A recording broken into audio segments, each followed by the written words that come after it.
자, 오늘 공부해서 다루게 될 내용은 3학기, 아니, 2학기 과목이야. 3학기 과목이 아니라 2학기 과목이에요. 지난번에 2학기 과목을 하려고 3학기 얘기를 해주셨는데, 아직 3학기는 순서대로 가야 되겠어요. 얘기는 이제 요청은 들어왔는데, 전체 우리가 1학기, 2학기, 3학기, 4학기, 5학기, 6학기로 이루어져 있는데, 이 중에서 6학기에 놀이 세션을 하자, 또 3학기에 가정상담 대화법을 하자, 이제 이렇게 얘기를 해주셨는데, 이게 너무 이렇게 들뜨다 보면 완전히 그 흐름을 이렇게 차곡차곡 쌓아 나갈 수가 없을 것 같아서요. 이게 전체적으로 우리 학기가 어떤 식으로 되어 있냐면 계단식으로 이루어져 있어서 한 번 한 번 이렇게 연결되게 돼 있어요.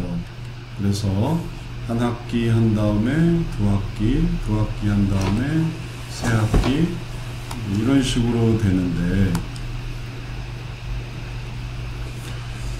그래서 1학기에서 처음 이제 올라와서 그 다음에 2학기 올라가고, 또 3학기, 4학기, 5학기, 6학기. 그래서 6학기 내용이 제일 어려울 뿐만 아니라 이걸 다 기반으로 하는 거기 때문에 이걸 알지 못하면은 이제 이게 어려워지게 돼요. 내용 자체가. 이걸 1학기가 기반이 되고, 2학기가 기반이 되고, 3학기가 기반이 되고. 그래서 원하시는 경우에 보게는 하거든요. 오픈은 해놨어요. 나는 빨리 들어보고 싶다. 그래서 그냥 왔다 갔다 껑충껑충 뛸 수 있도록 허락은 되어 있어요. 그리고 또 이전부터 들으신 분들은 이런 학기 개념이 또 좀 복잡하게 생각되시기도 하는데, 왜냐하면 과목이 들쭉날쭉한 적이 있어서, 그래서 그러다 보니까 이제 1학기를 갔다가 이렇게 가기도 하고, 아니면 여기서 난 이렇게 뛰어보기도 하고, 그리고 다시 내려오기도 하고. 그래서 순서가 또 3학기 했다가 4학기를 잊어버렸어, 혹은 또 1학기를 다시 공부해보자, 그래서 또 1학기를 오기도 하다가 막 이렇게 들쭉날쭉 되어 있어서 순서가 좀 모호하게 되는데, 이제 우리 과정이 온라인 과정이라서 좀 그런 면이 있죠.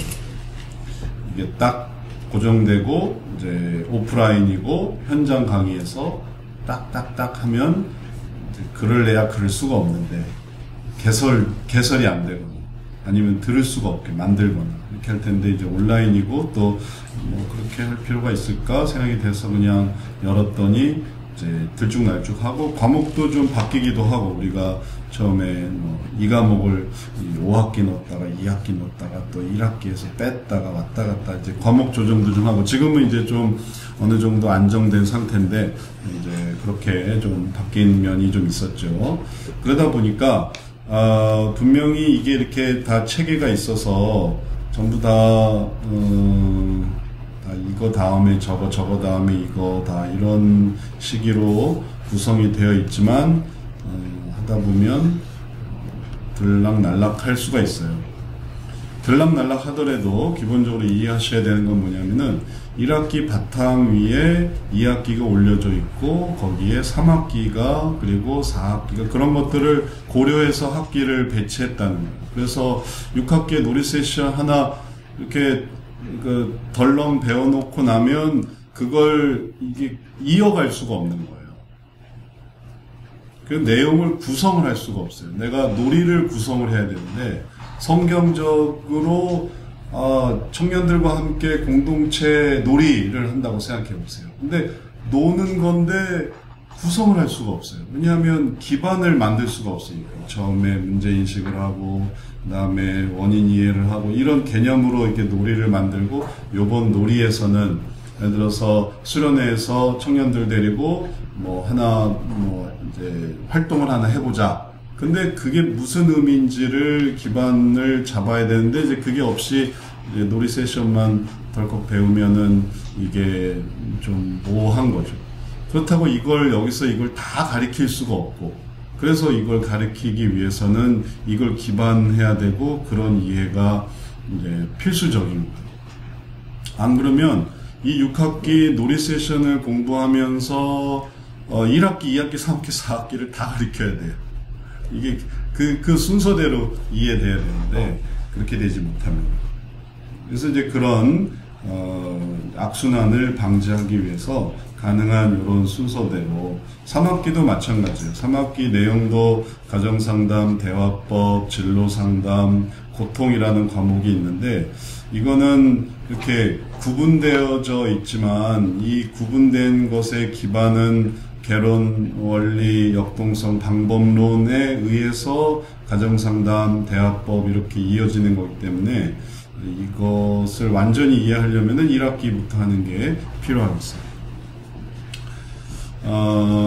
각각의 과목을 그 다음에 따로 떼어서 설명하려고 한다면, 예를 들면 각각의 과목에서 나는 이 가정상담을 가지고 강의를 한번 해보고 싶다. 그래서 이 가정상담 내용을 따로 떼서 뭔가 특강을 한다.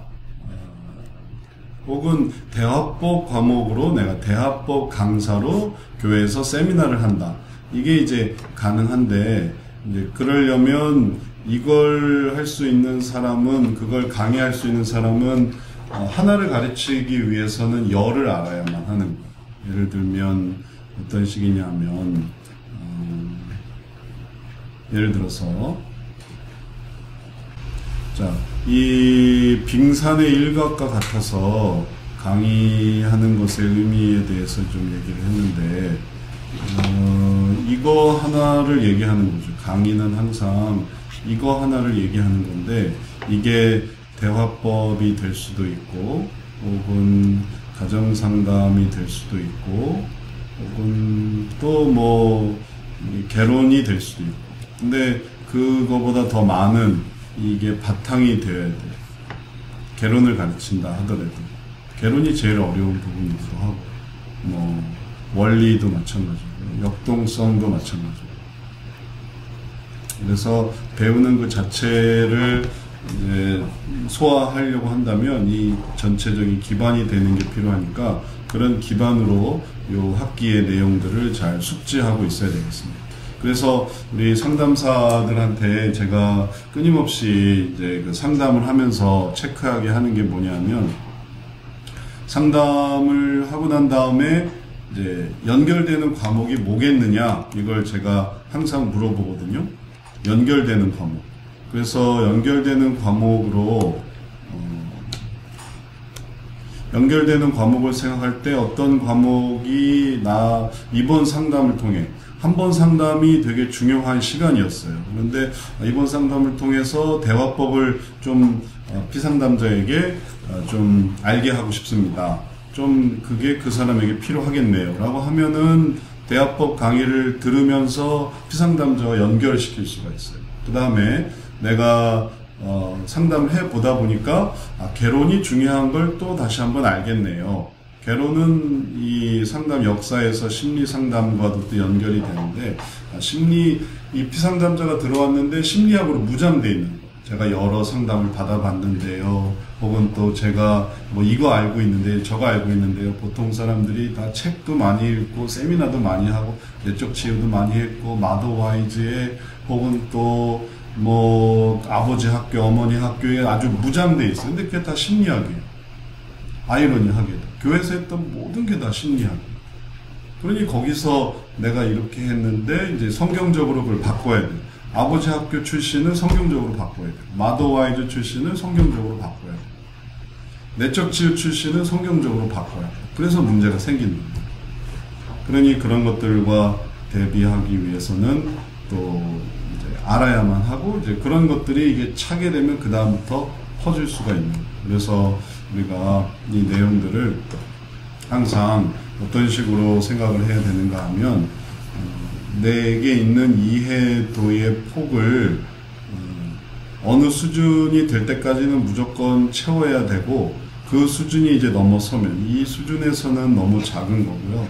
그래서 이 수준을 높여서 이 수준까지 간 다음에 그제서야 이제 이게 이렇게 넘치게 되겠어요. 이제 좀 공부를 해보면 이런 의미를 알 수 있는 거죠.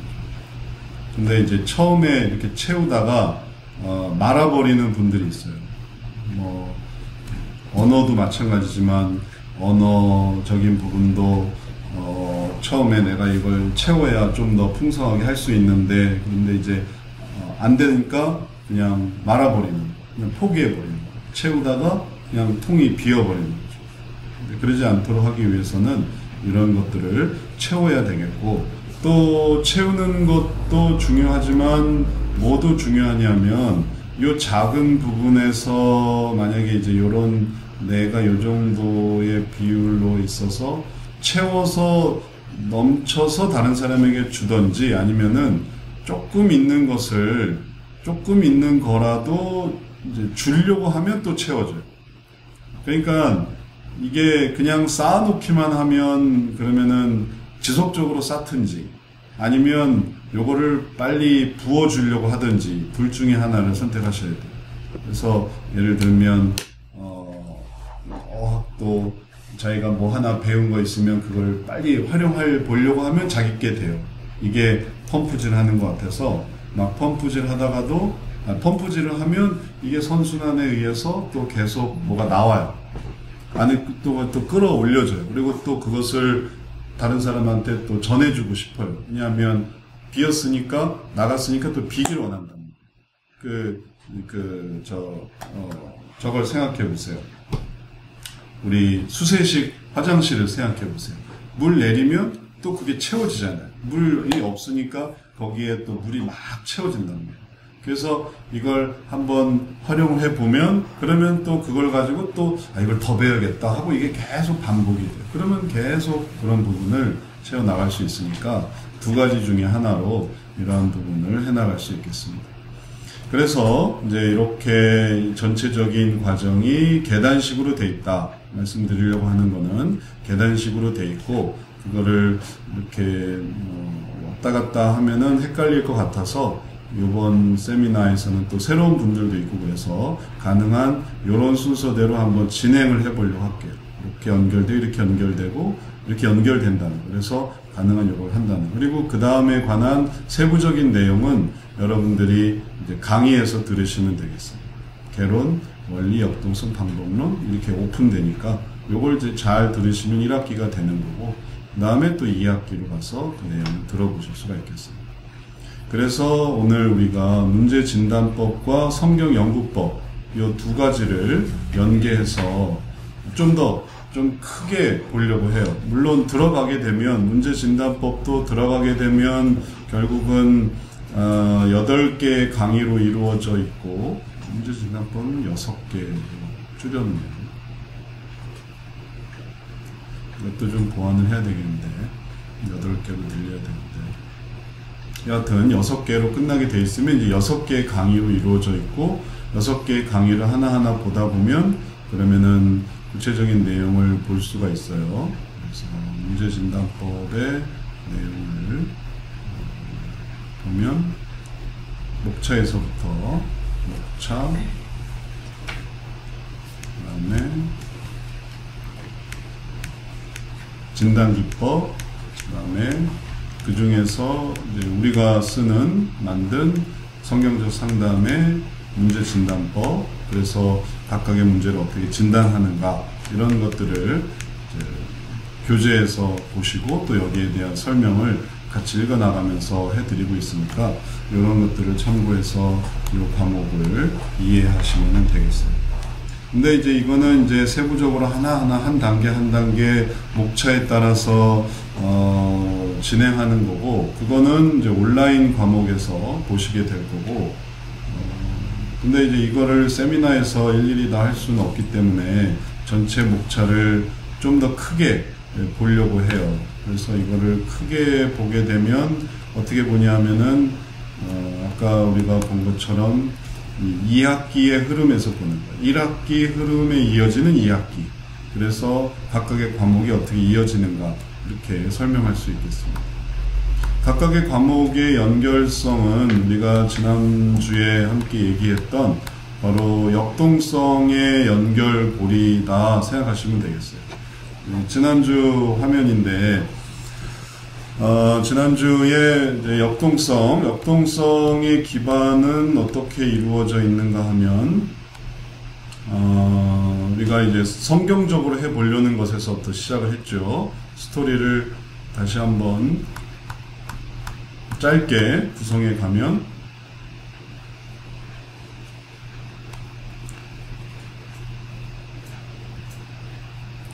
스토리를 짧게 구성하게 되면 전체 심리학이 있어요. 심리학 속에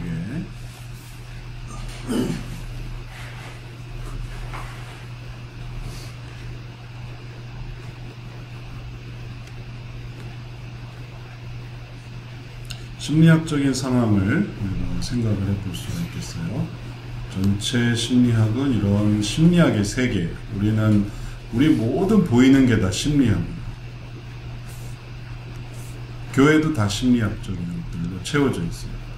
성경을 읽을 때만 성경적이에요. 근데 이제 성경을 적용하려고 하면 다 심리학이 들어가 있어요. 자기가 어떻게 살았다는 것도 심리학적입니다. 우리 아버지가 날 어떻게 가르쳤다는 것도 심리학적입니다. 예전에 유명한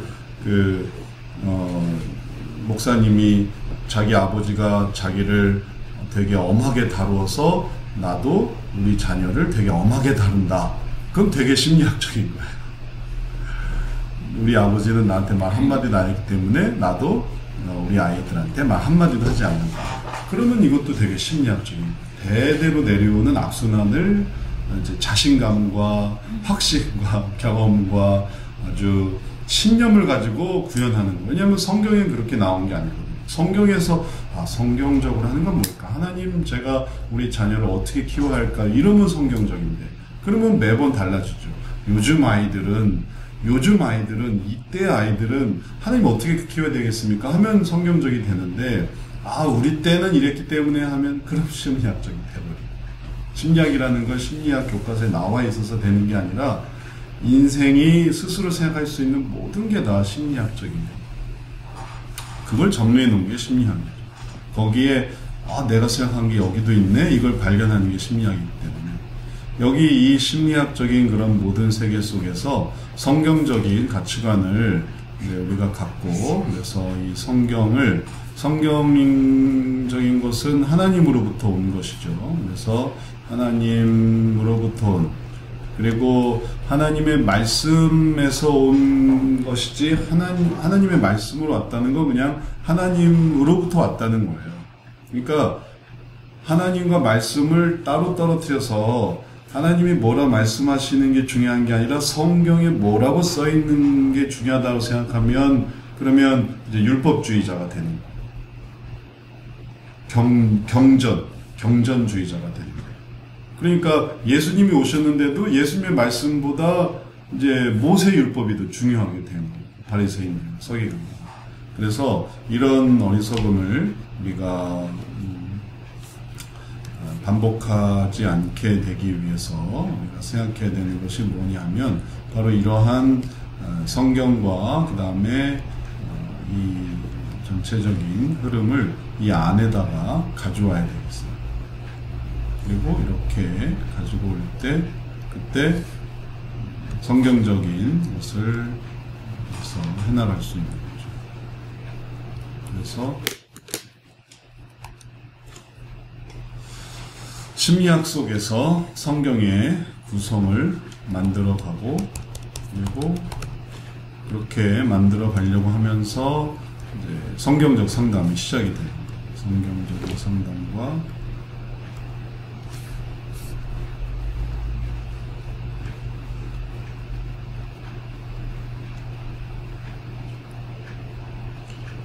성경적인 상담과 이 두 가지를 연합을 시켜서 그래서 성경을 심리학 속에서 성경을 구현하는 거죠. 그렇게 하려고 했을 때 이제 이 모습을 어떤 식으로 구성을 하게 되는가 하면 이제 그러면 이제 여기에 대한 고민이 생기죠. 성경적인 것을 가지고 심리학 속에서 성경으로 하려고 할 때 무슨 방법을 쓰려고 할까라고 할 때 여기에서 이제 우리가 쓰는 방식이 있는데 그게 이제 웨스트민스터예요. 웨스트민스터의 방법을 쓰게 돼요. 이제 요 부분에서 이제 뭐 차이를 가지는 경우가 있어요. 다시 말해서 왜 꼭 웨스트민스터를 해야 되느냐? 그렇게 하지 말고 그냥 내가 성경을 읽으면 어떠냐? 그리고 그런 면에서 전통적인 성경적인 방식을 사용할 수 있지 않겠느냐라고 할 때 그런 부분에서 웨스트민스터의 성경적 상담을 쓰는 이유는 이 역사가 오래되었기 때문에 어떤 부분을 잘 하는가 하면 심리학을 잘 대응을 해요. 심리학이 뭔지를 알아요. 웨스트민스터는. 대개 그러지 못하는 경우가 많거든요. 심리학의 본질을 몰라요. 심리학의 본질 속에 있는 인간의 그런 악함과 인간 중심주의적인 사고 이런 것들을 몰라요. 그래서 웨스트민스터에서 배우는 것이 가장 성경적인 가치관을 잘 구현할 수 있게 돼요. 그리고 그렇게 성경적인 가치를 잘 구현하게 되면 이게 결국은 어떻게 되느냐 하면 전체적인 구조에서 하나의 돌파구를 마련합니다.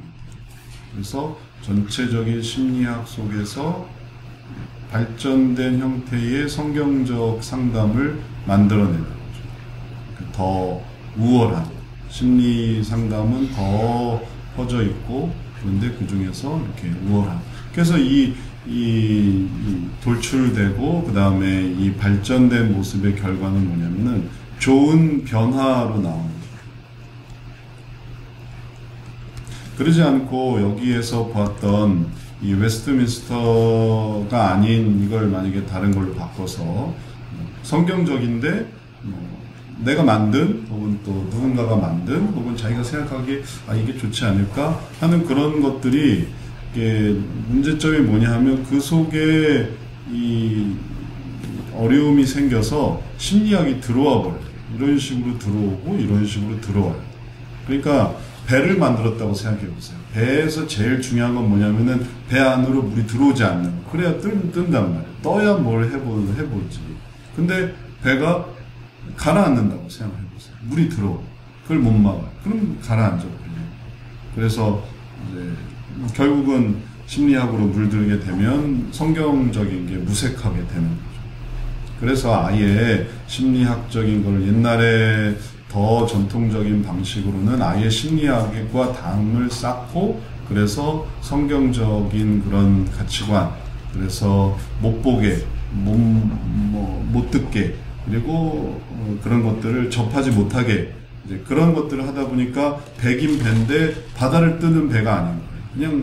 그냥 물 새는 게 못 막으니까 바다에서 배를 만드는 게 아니라 육지에다 배를 만들어.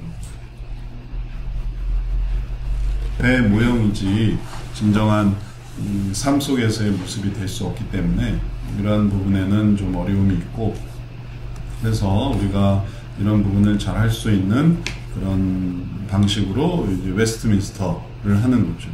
그리고 웨스트민스터 이야기를 들어보면 되게 신앙적인 게 많아요. 정말 그래서 웨스트민스터를 배워야 되는구나.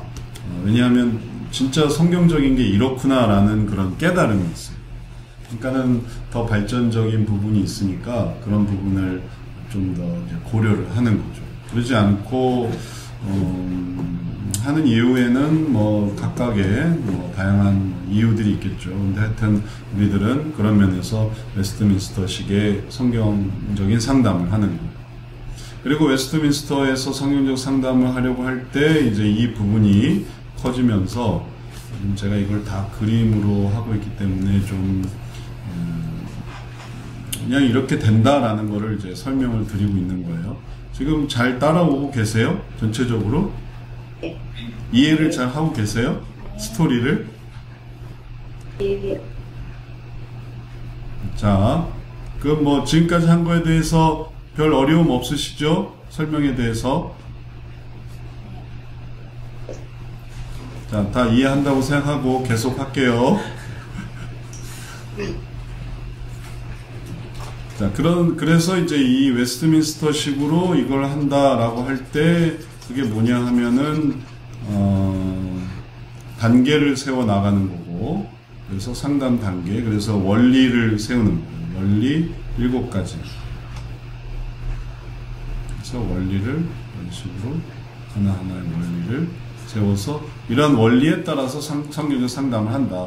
이 원리가 있었던 이유는 이게 먼저 수립이 됐기 때문에 그래요. 성경적 상담은 이러해야 된다라는 이런 원리가 먼저 수립이 됐기 때문에 하나님의 형상으로 또 죄로 성경으로 또 예수님의 모범이고 고통의 문제고 변화로, 그러니까는 역동성을 먼저 만든 게 아니라 이 원리를 처음에 먼저 만들어서 이걸 가지고, 이게 아마 제이 아담스 시절에 이제 이런 것들이 이제 형성이 됐어요.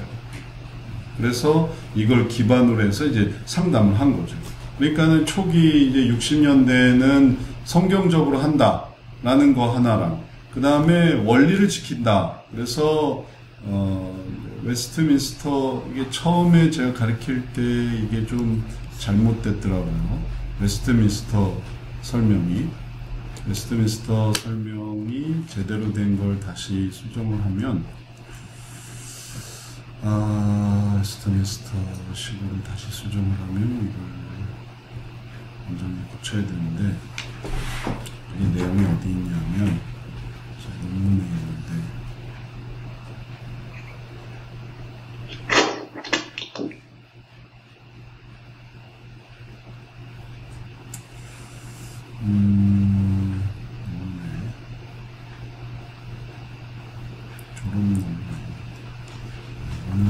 제가 좀 이따가 다시 찾아서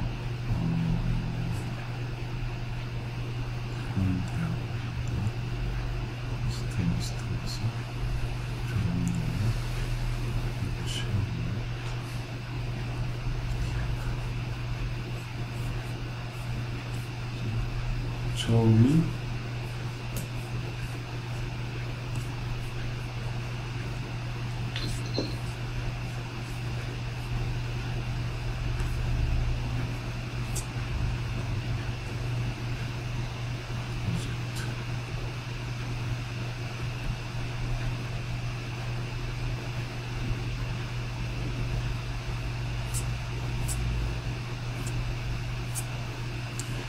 처음 걸로 가서 웨스트민스터의 맨 처음의 방식은 뭐냐,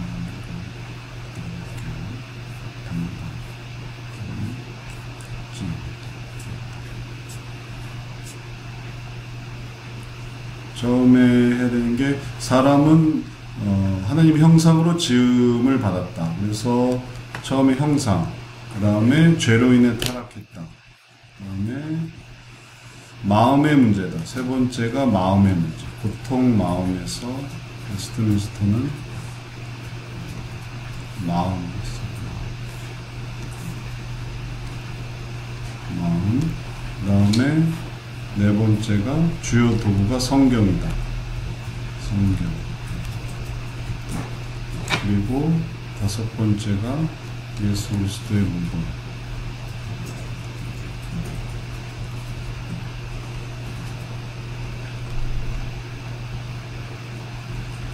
그리스도, 그 다음에 고통받는 존재, 두 번째 고통받는 존재가 있고, 그 다음에 변화는 성령의 역사로 이루어진다. 그래서 이렇게 바뀌었네요. 그러면은 순서적으로 이거를 다시 수정을 하면, 소원상담센터에서 어떻게 바꿨는가 하면, 마음을 네 번째로 바꾸고, 성경을 세 번째로 순서를 바꿨고, 예수 그리스도가 모범이다. 이거는 그대로 갖고, 고통, 변화, 또 내려가고, 근데 이게 나중에 또 바뀌었는데, 항상 최종 바뀐 게 마음, 성경, 예수 그리스도, 형성. 그러니까 어떤 식으로 바뀌었는가 하면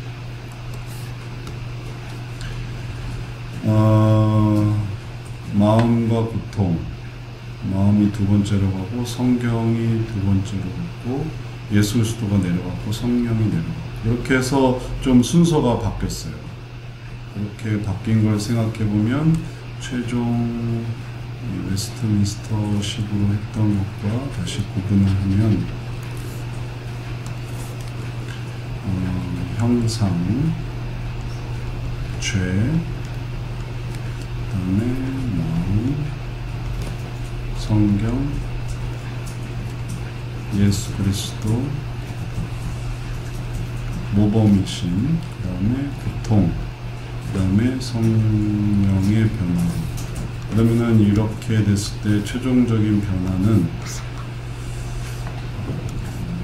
마음이 일어났고, 그다음에 성경 이렇게 바뀌었고, 예수 그리스도 이렇게 바뀌었고, 고통이 앞으로 이렇게 바뀐 걸로, 고통을 앞으로 놓고 이렇게 바뀐 걸로 이해하면 됩니다. 한 칸씩 이 고통을 앞으로 당겨서 형상, 죄, 고통, 마음, 성경, 예수 그리스도, 성령으로 소원상담센터에서는 이걸 바꿨고, 최초의 웨스트민스터에서는 고통을 맨 뒤로 가서 이제 고통의 문제를 이제 후반부에 넣었어요. 근데 이제 이게 악순환에 해당돼서 이걸 앞으로 당겼다 이렇게 말할 수 있겠어요.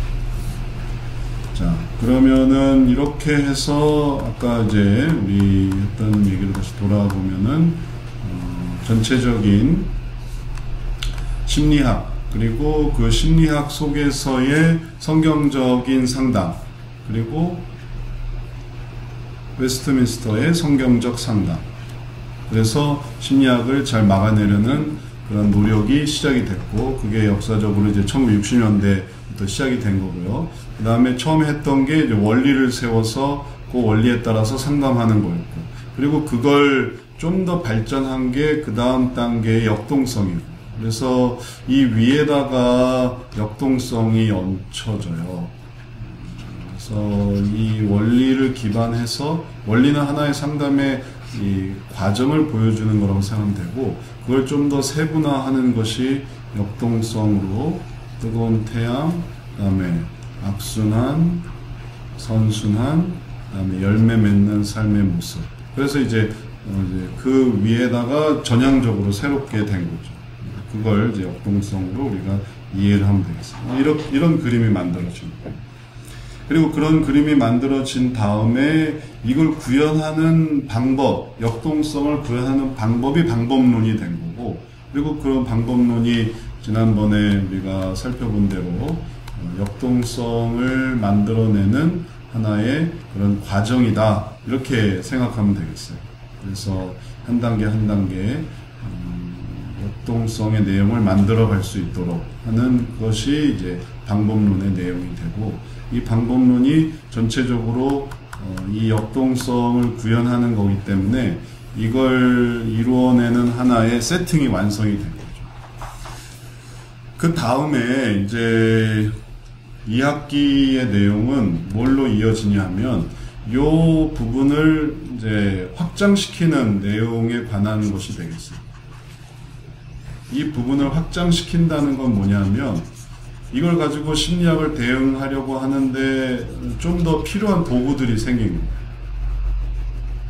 이 역동성과 그 다음에 이 안에 요거를 해나가는 방법론, 그리고 그 밑에 깔려있는 원리, 상담의 과정, 원리, 요거를 이제 전체적인 심리학인, 근데 심리학은 이 네 가지 과목으로 개론, 원리, 역동성, 방법론만으로는 대응하는 게 한계가 있고, 그래서 그런 한계들을 만들어냈어요. 이제 소원 상담에서. 그래서 그런 것들이 만들어진 게 바로 과목에서 나타나는 문제진단법, 성경연구법, 상담훈련법, 사례연구법, 기관운영법이 되는 거죠. 그래서 2학기부터는 웨스트민스터에 기반한 그런 좀 더 발전된 내용을 보게 되는 거예요. 자, 그래서 이제 문제진단법이 나와서 문제진단법의 여러 가지 내용들을 우리가 한 단계 더 이걸 보완하는 혹은 이걸 더욱 적용하는 그런 의미로 보게 된다, 이렇게 설명할 수 있겠는데, 우선은 여기까지 해서 뭐 궁금한 거 혹은 요 스토리에 대해서 이해가 안 되는 부분이 있다면은 한번 좀 얘기를 나눠보도록 하죠. 자, 여기에 대해서 뭐 이해 안 되는 부분이 있으세요? 혹은 또 궁금한 거 있으세요? 지금 이 스토리에 대해서?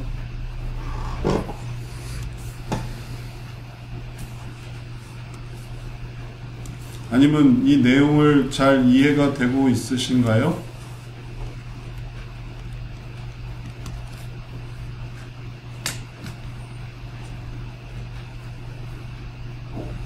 왜 말들이 없으세요? 목사님 질문 괜찮아요? 질문하시라. 네. 허락받지 말고 그냥 말씀해주세요. 진도가 조금 더 나간 내용인 것 같은데요. 목사님 네. 이후에 설명해 주실 것 같은데 네. 지금까지 내용은 제가 잘 이해가 되고 있거든요. 네. 그래서 오기 전에 이제 교재를 한번 훑어봤는데 지난 시간에 이제 역동성 나무 모델이 이제 생기게 된 어떤 기본적인 성경 어떤 구절도 있었고 역사도 있었는데, 그래서 뭐 나무 모델 같은 경우는 예레미야 뭐 17장을 근거로 해서 그러한 것들이 생겼듯이 이제 목사님께서 이제 이 도형을 만드셨잖아요. 네. 6가지 이 도형을 이제 쭉 보면서 간단히 이제 제가 보니까 이제 뭐 순위 도형 같은 경우는 이제 뭐 14페이지에 보면 뭐 신자와 불신자의 생각을 분류하기 위해서 이렇게 만들었다, 이렇게도 표현하셨고, 그리고 우리가 이제 선악 도형 같은 것을 보면 뭐 굳이 말씀 성경 구절을 들이대지 않아도 우리가 성경에 성과 아주 분명하게 이렇게 나와 있기 때문에 뭐 그런 부분도 이 성경의 어떤 원리로 이렇게 만들어졌겠구나. 근데 또 살펴보니까 또 어떤 도형은 좀 더 이제 뭐라고 해야 될까요? 이제 좀 더 이제 나무 모델을 설명할 때 뭐 예레미야 17장의 원리로 이제 기반이 되었듯이 이 6가지 모형들이 뭐 굳이 뭐 전통주의처럼 어떤 몇 장 몇 절 구절 뭐 그거까지는 아니어도 뭐 그게 필요하다면 또 쓰실 수도 있지만, 이게 성경의 어떤 뭐 선악 같은 경우도 맞죠. 이게 어떤 본문 또는 어떤 세계관, 어떤 기독교적인 어떤 이런 부분에 의해서 이게 이렇게 됐다. 좀 더 이 교재에 좀 그런 것들을 좀 더 설명을 많이 좀 더 해주시면 더 성경적인 기초로 인해서 이제 뭐 좀 됐다. 이제 또 심층물 모형 같은 경우는 목사님께서 착안하실 때 뭐 프로이드의 어떤 그 빙산의 일각을 보면서 이제 고안하셨다라고, 이제 저는 처음에 그때 강의를 들었을 때 뭐 뭔가 정신분석하고 유사한, 근데 다시 보니까 그런 의미가 아니었더라고요. 그러한 것들을 고안해서 어떤 마음의 이해 수준, 감정 뭐 이렇게 해서 목사님이 고안하신 거잖아요. 그래서 좀 더 이 교재에 그것이 성경에서는 이러이러한 부분을 이렇게 얘기하는 부분들이 많이 있잖아요. 그러니까 각 도형별로 뭐 관계 도형이든 심층 도형이든 조직 도형이든 어떤 성경에서 뒷받침하는 어떤 원리, 그러니까 예레미야 17장, 우리가 나무 모델 하면 예레미야 17장 원리 뭐 이렇게 딱 이게 들어오듯이 이 6가지 도형도 좀 더 목사님께서 이런 어떤 성경의 원리들을 좀 더 피력해 주시면 우리가 좀 이해할 때 조금 도움이 될까? 좀 그런 생각을 조금 해봤어요. 네, 그런 얘기 많이 들었는데, 네. 이제 예레미야 17장을 보시면 이게 상징이 있어요. 네. 그래서 구체적인 상징 속에서 뭐라고 돼 있냐면 뿌리와 나무, 나무와 뿌리, 그리고 그 속에 이제 열매 맺는 그런 어떤 방식들, 그리고 사막의 떨기나무 같아서 물가에 심겨진 나무가 그 뿌리를 강변에 뻗치고 더위가 올지라도 두려워하지 않고 잎이 청정하고 가뭄에도 걱정이 없고 결실이 그치지 않고, 그러니까 나무라는 어떤, 그러니까는 삶 속에서 구체적으로 살 수 있는 비유적으로, 그리고 이게 성경으로 이제 오는 거니까 이게 되게 적절해요. 근데 우리 얘기로 들어가게 되면 이제 뭐가 나오게 되냐면 그 다음에 각각의 도형으로 이제 이런 도형을 쓰게 되는데, 성경의 동그라미라든지 성경에서 이 원의 이걸 찾아내기가 어려워요. 그 의미 있잖아요. 뭐 아까 네. 순위 같은 경우는 목사님이 어떤 사고 체계, 불신자의 사고 체계와 신자의 사고 체계에 대해서 뭐 그렇게 했다든지, 뭐 그다음에 어떤 불신자의 생각, 뭐 그러니까 네. 그런 식으로 설명을 하는 거지. 네네네. 성경에서 이런 부분들을 적용하는 게 이게 추상적 사고가 되어버렸기 때문에 성경에서 이런 것들을, 그러니까 굳이 하려고 한다면은 먼저 할 것이 뭐냐. 근데 이제 그걸, 그러니까 구현하는데 한계가 있다는 거는 이해를 하셔야 되겠어요. 네네네. 그걸 왜, 순위를 왜 동그라미로 하냐. 근데 그게 것보다. 성경에 뭐가 나오느냐. 네. 이렇게 말한다면 그건 제가 만든 거기 때문에 그건 그냥 아이디어입니다. 그걸 어떻게 설명할 수가 없어요. 뭐 도형의 뭐 모양 그런 것보다는 뭐 선악 같은 경우도 우리 성경 말씀을 보면 뭐 제가 성경 지식이 부족해서 뭐 덥든지 차갑든지 뭐 선택해라 뭐 이건 부분적인 말씀이고, 목사님이 더 어쨌든 다 그런 말씀을 아시잖아요. 우리가 선과 악에 대해서 그런 적절한 어떤 말씀 구절이 아니라, 그래서 네, 처음에는 네. 제가 그걸 뭐 일일이 설명하고 그러는 게 별로 필요도 없고, 그 다음에 그걸 하는 게 무슨 의미가 있을까 해서 그런 것들을 일일이 설명하지는 않았어요. 설명을 만들지도 않았어요. 왜냐하면 제가 논문을 쓸 때에 만들었던 차트나 내용도 마찬가지인데, 그때 이제 제가 이제 이런 그림을 이제 그렸단 말이에요. 사각형으로 이런 그림을 그렸어요. 그 다음에 원리도 그냥 제가 이런 식으로 이렇게 구성을 했어요. 그러니까 이제 논문 지도를 할 때 그건 그냥 당신의 아이디어다. 그리고 그런 아이디어는 뭐 독창적인 면이 있으니까 그냥 독창적인 것으로, 그리고 그걸 어떻게 해야 된다라는 것에 대해서는 뭐 딱히 구성되어 있는 게 아니니까. 그 다음에 역동성의 사각형을 그리고, 그래서 그걸 이제 다이아몬드로 이렇게 구성을 해서 가로를 만들고 삼각형을 만들고, 이런 부분에서는 되게 다 그거는 저작자의 아이디어고 또 그런 부분에서 그런 걸 만들어냈다, 이제 이렇게 되는데, 졸업 논문에서 이제 그렇게 됐고, 그래서 이제 그게 이제 됐는데, 일로 와서 이런 얘기를 하려고 하니까 그 다음에는 근거를 대라는 거예요. 근거를.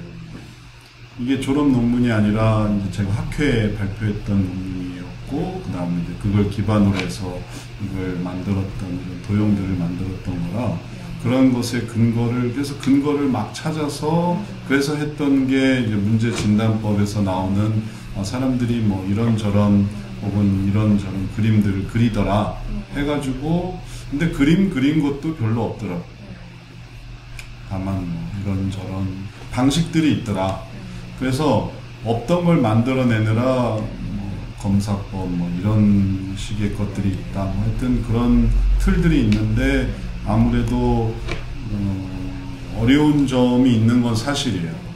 뭐냐면 아예 그냥 만들어내는 것으로 만들었을 때는 그냥 그러려니 하고 넘어갔는데, 그 다음에 이게 그 추가적으로 들어가서 그래서 더 큰 아이디어로 갈 때는 이게 또 뭐 근거를 대라고 하니 여기서 이렇게 하려고 할 때 이 차이를 연결시키는 게 이게 쉽지 않더라고요. 그래서 제 아는 지인이 가끔 예전에 그 도형 어떻게 만들어졌냐고 물으시더라고 저한테. 그래서 제가 책을 봤을 때 아 이거 윤홍식 목사님이 이제 다 만드신 거고 그렇게 설명했거든요. 그래서 저도 뭐 이렇게 지나가면서 정말 목사님이 독창적으로 또 이게 또 보니까 다 성경적인 원리의 의미와 또 일맥상통하는 다 도형이잖아요. 뭐 선악 도형이든 보면 딱 그게 나오잖아요. 그래서 뭐 그냥 이게 제 생각을 한번 좀 얘기해 보는 거거든요. 뭐 가능하다면 맞아요. 뭐 그게 네. 잘못됐다는 게 아니라 네네네. 저도 그게 매번 이제 질문을 받을 때마다 어떻게 설명을 좀 보완이 해야 되면 좀 더 이제 이게 더 빛나겠다. 그래서 이러한 원리로 만들었지만 이게 성경에 다 있는 원리다. 몇 장 몇 절을 들이대는 게 아니라 성경 속에서 말하는 원리가 다 그런 게 선악이도 있고 심층도 다 마음의 깊은 문제가 뭐 우리 뼈를 상하게 하고 막 그런 게 다 있잖아요. 그런 부분을 좀 이 교재에 좀 더 처음 이 공부하시는 분이 이해할 수 있게 이거 뭐 윤홍식 목사님 만들었더라 이런 것도 이제 그러니까 이제 도형은 만들어졌는데 네. 그 도형의 의미를 좀 더 이거를 밑으로 연결시키는 게 이제 여기서 올라가는 과정이 아니라 이걸 이렇게 내려오는 이제 이걸 이제 연결고리를 찾는 게 이제 그런 어떤 요구고 그런 거를 하는 게 좀 귀찮아서 안 하고 있어요. 충분히 목사님 하실 수 있으니까는 너무 더 이게 빛이 날 것 같고 이제 제가 누구에게 설명하더라도 좀 그래서 제가 생각한 건 뭐냐면 이거를 영업상 비밀로 해버릴까? 이제 이렇게 생각하는 거예요. 아예 이런 걸 없애버리고 그냥 이대로 하세요. 이걸 우리가 이제 그런 어떤 이 틀이 있어서 그걸 뭐 모방을 한 게 아니고 이게 뚝 떨어진 거라서 이참에 이거는 소원상담센터에서만 쓰는 그리고 그 코카콜라 원리가 이게 뭐 그런 데서 온 게 아니잖아요. 워낙 이렇게 뚝 떨어진 거니까. 그래서 이거는 말하지 않는 걸로 그래야 되겠다. 지금 그런 마음도 있어요. 숨기는 거. 사실은 없는 거예요. 애써 하는 게 힘들어요.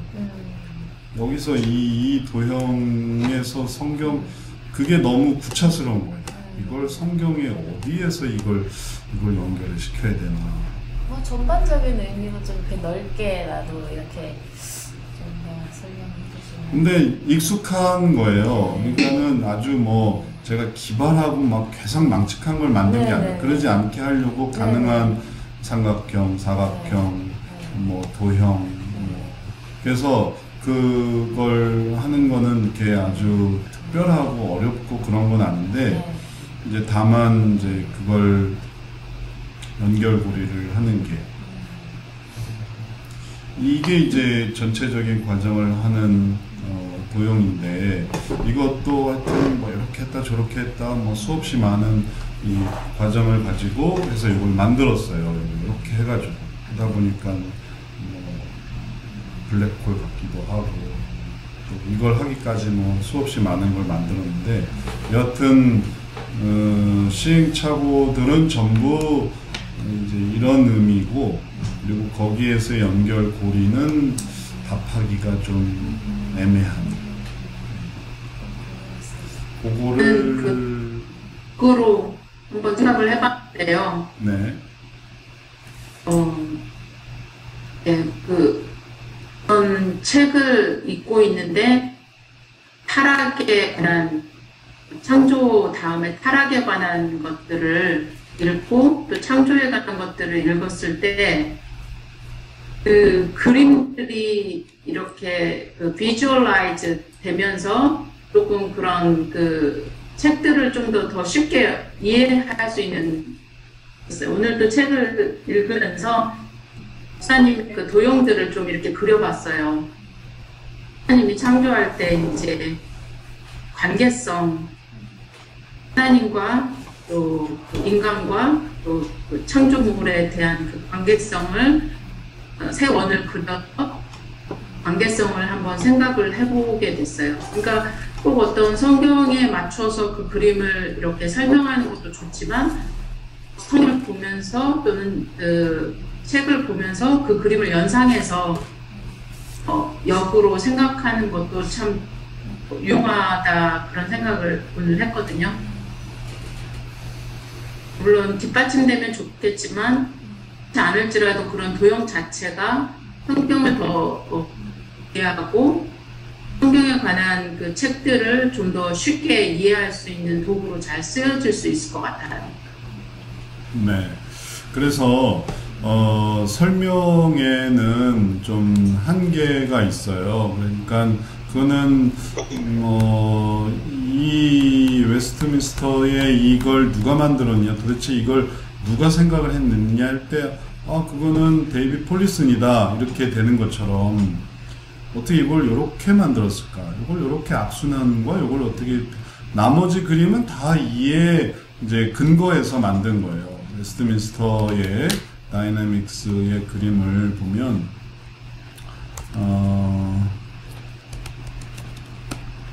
CCEF도 마찬가지지만 전부 다 근본 모습은 다 똑같아요. 다 이거예요. 그걸 이제 적용하는 거거든요. 그러니까 최초에 누가 이걸 이런 식으로 했느냐라고 할 때 그건 데이빗 폴리슨입니다. 그럼 폴리슨은 도대체 무슨 근거로 이렇게 했느냐? 그건 그의 아이디어입니다. 하고 더 이상을 만들어낼 수가 없는 것처럼 이제 혹시 질문을 받게 돼서 누가 이걸 만들었습니까? 하면 그거는 윤홍식 목사님입니다. 무슨 근거로 그렇게 했습니까? 그건 그냥 그의 아이디어입니다. 이렇게만 해야 될 것 같아요. 성경을 읽다가 한 건 아니고, 성경을 읽다 한 것도 아니고, 성경에 물론 그런 참고 구절이 물론 찾으려면 조직신학도 뭐 하나 내용의 구절은 막 다 될 수는 있어요. 근데 그게 너무 구차스러워서 안 하려고 하는 거지. 그러니까 그런 식으로 도형 자체에 대해서는, 왜냐하면 이게 바뀌거든요. 이게 또 뭔가로 이제 바꿀 거. 이걸 지금 고민하는 건 뭐냐면은 이게 다 2차원이에요. 가로 세로로 이루어져 있어요. 그래서 이거를 다 뭉뚱그리는 3차원적인 도형을 지금 고민하고 있어요. 그래서 그냥 이렇게 지구를 이렇게 돌려볼 수 있도록 이렇게 하는, 그럼 그렇게 하려면은 이걸 일체시켜야 되고, 그러기 위해서는 또 적용해 봐야 되고, 이제 그걸 앞으로 이제 그런 프로그램이 있어야 되고, 그래서 마치 문제를 지구 안에 우리가 예상할 수 있잖아요. 지구를 이렇게 돌려보면, 지구본을 이렇게 여기가 지구고 이렇게 되는 것처럼 사람의 문제도 이렇게 해서 보려고 하는 게 이제 앞으로 구상하려고 하는 거예요. 이것도 이게 완성된 게 아니에요. 이미 2차원. 근데 지금으로서는 이게 이렇게밖에 구현이 안 돼요. 프로그램이 따라가 주질 않아요. 그걸 입체로 만들어서 구현을 하는 프로그램 자체가 지금은 존재하지 않으니까 우리도 이제 그런 발전과 함께 따라가야 돼서, 그래서 이제 그런 것들을 감안을 해서 그냥 그 정도로만 생각을 해봐야 되겠어요. 그래서 결론적으로 말씀드리면 우리는 성경을 댈 수는 있지만 좀 구차스럽다. 도형, 왜냐하면 역동성은 성경에 이미 그 이미지가 나와 있기 때문에 연결이 되는데 그걸 그렇게 하면 아이디어다 할 수 있지만, 이 도형 자체는 이미 그런 형이상학적인 내용이기 때문에 성경에는 이런 게 없거든요. 원, 삼각형. 그러니까 그렇게 해서 그냥 소원상담센터 윤홍식 목사님이 한 거다. 여러분이 쓰실 때도 소원상담센터 윤홍식 목사님이 만든 겁니다. 근데 그거 물어보지 않으면 그냥 쓰세요. 그냥 이렇게 할 수 있습니다. 그럼 이렇게 한번 해보시죠. 네, 그렇게 생각하면 되겠습니다. 또 다른 질문 있으세요? 질문은 아닌데 그 역동성 그림 한번 띄워주시겠어요? 네.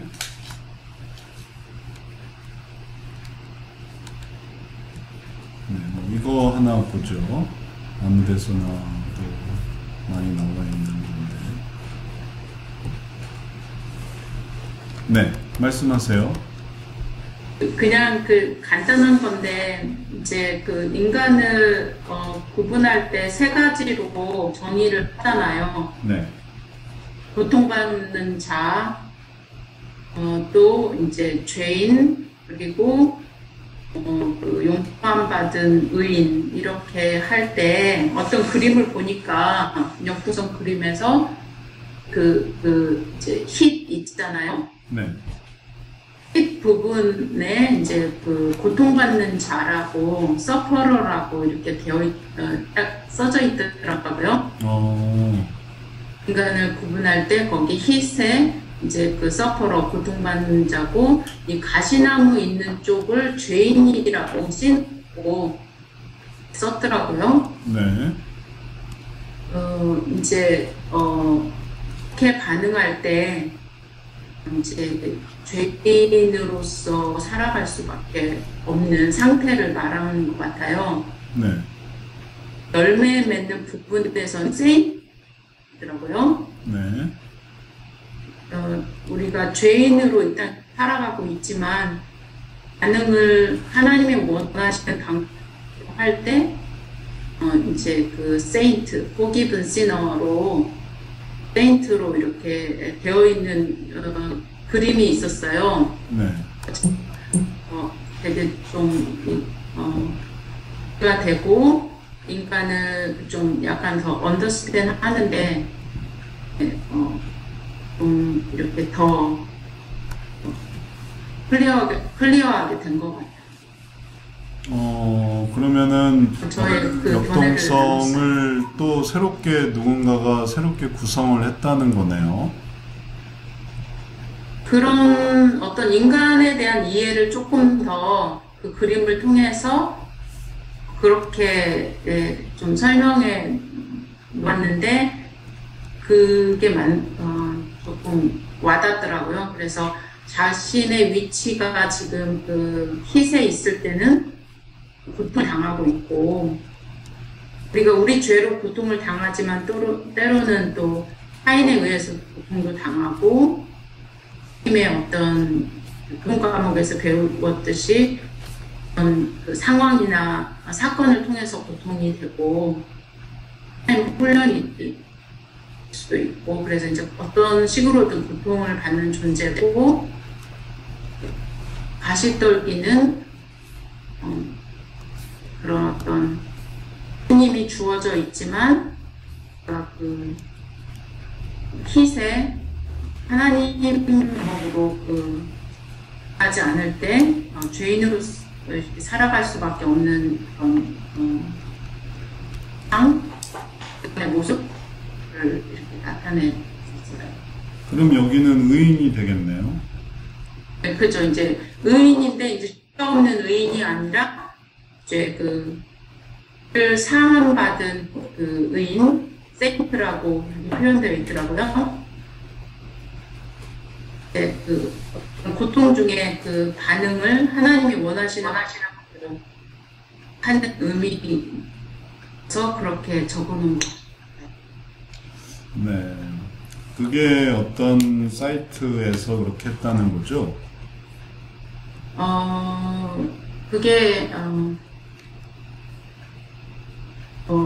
그게 이제 그 역동성의 그림에서 여러 가지를 찾다 보니까 그런 그림이 있더라고요. 그렇게 만든 또 누군가가 있다는 거네요. 그렇게 새롭게 재구성하는 죄인과 의인의 모습으로. CCF 과목 중에 그 비블리컬 인터프리테이션이라고 그 부분을 어떻게 말씀을 시키는가 삶에 이것을 강의하시는 그 에뮬렛이라는 분이 그 인간을 그렇게 세 가지 정을 했잖아요. 네. 거기에서 나온 것인 것 같아요. 네. 뭐 그렇게 생각해 볼 수도 있겠네요. CCEF 관련으로 그렇게 된 거네요. 네. 네, 좋습니다. 그것도 뭐 시기적으로 발전이 되고 있나 보네요. 구성을. 우리는 그걸 그냥 이제 마음의 모습으로 얘기하는, 그러니까 말하자면 자체 죄인 의인이 아니라 한 인간의 이제 이런 부분, 그 다음에 이런 부분. 그러니까 그 한 사람, 그러니까 이게 애매한 경우가 뭐냐면 이제 이렇게 됐을 경우란 말이죠. 가시도 있고 열매도 있고, 열매도 있는데 가시도 있단 말이에요. 그럼 이거는 반은 의인이고 반은 죄인이고, 그러니까 목회자의 부정, 목회자인데 뭐 목회자니까 더할 나위 없는 그런 죄사함 받은 사람인데, 근데 그가 뭐 소리를 지르고 혹은 폭행을 한다. 그럼 이건 뭔가 의인과 죄인의 반인 반수인가 뭐. 근데 이제 그런 부분을 생각할 때는 그런 식의 어떤 전체적인 구분은 조금 애매해지는데, 저는 아마 좀 더 조직신학적인 그런 좀 큰 그림으로 단순화시켜서 얘기할 때 그 정도 말할 수 있겠네요. 근데 이게 이제 우리가 이제 해보려고 하는 것도 마찬가지지만, 이게 실제로 적용하려고 하다 보면 복잡해지는 부분이 많이 있어요. 그래서 이걸 왜 만들었느냐 하면, 요걸 정말 아주 적나라하게 그냥 익면 그대로 적용하려고 하다 보면 심리학적인 그런 무수히 많은 도구와 그 다음에 여러 상황들 속에는 그걸 세부적으로 다 설명할 수 없는 것들이 많이 있는 거예요. 이 그림으로 다 설명을 하기에는. 다시 말해서 왜 문제진단법에서 결국 이런 내용들을 왜 고안을 했고, 문제진단법에서 진단도형을 만들고 그 진단도형들을 변화될 수 있는 수준으로 다양하게 이 각각의 진단도형이 이렇게 될 수 있다. 그리고 또 이런 도형도 그 다음에 뭐 이런 식으로 변형될 수 있다. 이렇게 할 수 있는 이런 것들을 고안한 이유는, 이 역동성 그 자체를 뭘로 하든지 간에 이게 한계가 있어요. 심리학적이라는 거는 심리학 이론만 대응하는 게 아니라 심리학적인 사람들을 대응하는. 근데 벌써 아까 우리가 말한 것처럼 이런 거를 표현이 불가한 거예요. 이 화면에서는. 한 사람이 의인이고 죄인이고, 사도 바울이 말하는 대로 어떻게 한 입에서 찬송과 저주가 나오고 오라 나는 공고한 자로다 라는 게 이 역동성으로는 완벽히 설명이 안 되는 그 틀로는. 그래서 그러면은 이제 요거를 조금 더 그런 것들을 설명할 수 있는, 앞으로도 우리가 만들려고 하는 것도 마찬가지예요. 이걸 기반으로 해서 계속 발전시켜 나가려고 하는 또 다음 단계의 표현들을 가져가려고 하는 이유는 뭐냐면, 그만큼 세대가 더 악하기 때문에. 이번에 코로나 바이러스도 그렇지만, 이전에 되게 바이러스가 나오면 면역이 생기고 그리고 그것으로 대응할 수 있는 그런 거였지만, 변이가 된다. 우리가 설명 많이 들었잖아요. 코로나 바이러스에서 변이가 돼버려. 그러니까 면역이 소용이 없는 거예요. 그러니까 면역을 또 뚫고 들어오는 거예요. 그러니까 참 바이러스가 이렇게 발전하는구나 라는 시대에 살고 있어요. 마음도 마찬가지예요. 아니 어떻게 아침에는 클럽, 새벽엔 클럽, 오전에는 교회, 어떻게 이런 시기를 살아갈 수 있을까? 아니 어떻게 이런 게 가능할 수가 있을까? 어떻게 이렇게 정말 집요하게 침투할 수 있을까라는 시대에 이제 우리가 살아가고 있는 거예요. 그러면 그걸 단순히 기존에 있던 이런 걸로만 대응을 하려고 한다면은, 그러면 상담을 하는데 한계가 있는 거예요. 그러니까 제한할 수밖에 없는 거예요. 예수를 믿는 사람, 신앙 좋은 사람, 모태신앙인 사람, 그 중에서도 아주 신실한 사람. 그런데 이제 그게 이제 어느 지역에서는 그게 먹히는데 그게 떠난 지역에서는 그게 안 먹히는 거예요. 지금 비블리컬 카운셀링이 적용되고 있는 미국 전역에서 비블리컬 카운셀링이 적용되고 있는 곳도 생각해 보면 남부 벨트에서 이제 아주 활성화되고 있지 동부나 서부나 이런 데서는 이제 뭐 그렇게 많이 적용되고 있지 못하는 모습이 있거든요. 미국의 경우에도. 그래서 이제 그런 것들을 이제 우리나라는 마찬가지. 우리나라에서 왜 성경적 상담이 뭐 활성화되고 다 이걸 찾아서 들어와야 되고 왜 교회에서는 왜 이런 방구가 없고 왜 그럴까 한다면 또 관심사가 다른 거죠. 그게 관심사가 아닌 거예요. 그냥 대체되면 되지 이걸 가지고 꾸준히 이걸 변화시켜야만 하는 그런 필요성이 없는 거예요. 뭐 새로운 성도가 오면 되고 그 성도 내보내면 되고 그러니까 이 필요성이 없는 거예요. 혹은 많으니까 혹은 또 일일이 볼 수 있는 그런 사람들이 없거나 아니면 뭐 심리학이 또 영향이 많이 있거나 그런 거죠.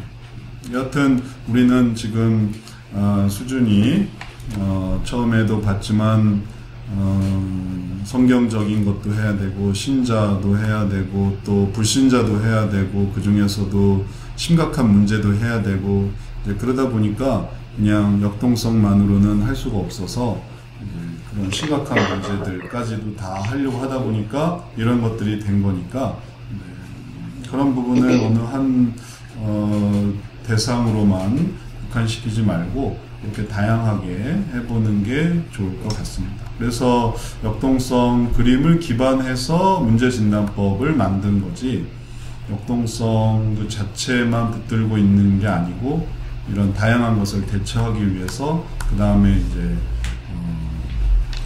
진단법의 내용들을 이제 하게 된 거예요. 그렇게 이해를 하시면 좋겠습니다. 자, 또 지금까지 한 거에 대해서 다른 궁금한 거 있어요? 없으면 이제 문제진단법에 들어오게 되는 그런 과정들을 설명하느라 우리가 좀 시간을 썼고요. 잠깐 쉬었다가 다음번에 이어서는 그런 기반으로 그 다음에 이제 좀 뚝 떨어지긴 하지만 그런 연속선 상에서 이제 진단 도형과 그리고 그걸 어떻게 적용해 나가는지 이런 과정들을 생각해 보도록 하겠습니다. 잠깐 쉬었다가 다시 시작하도록 하겠습니다. 줌은 그대로 놔둘 테니까 뭐 잠깐 나갔다 오실 분들이나 혹은 그런 분들은 그대로 하시면 되겠어요.